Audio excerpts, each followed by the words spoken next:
And make sure that you hit that subscribe button, catch these videos every day. And then my podcast drops every Friday at 7 a.m. Pacific, where I'm talking with men about their journey with Jesus, who also happen to be entrepreneurs, world changers, and success-minded people.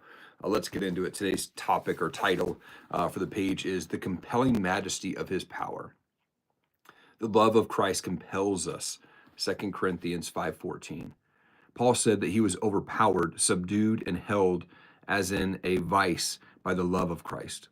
Very few of us really know what it means to be held in the grip of the love of God. We tend so often to be controlled simply by our own experience. The one thing that gripped and held Paul to the exclusion of everything else was the love of God. The love of Christ compels us. When you hear that coming from the life of a man or woman, it is unmistakable. You will know that the Spirit of God is completely unhindered in that person's life. When we are born again by the Spirit of God, our testimony is based solely on what God has done for us, and rightly so. But that will change and be removed forever once you receive power when the Holy Spirit has come upon you, Acts 1:8.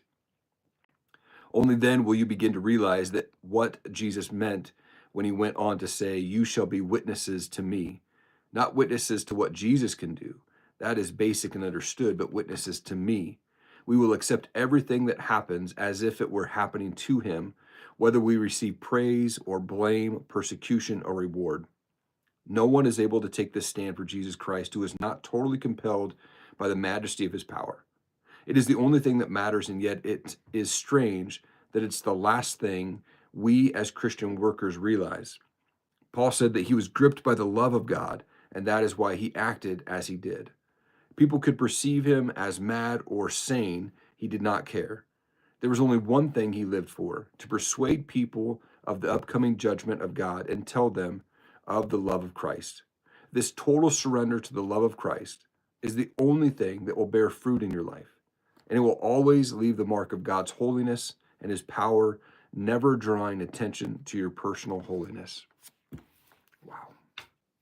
Man, that's a good message there, dude. That's a great message. I hope it resonated with you. I hope that you have an awesome day. Keep changing the world.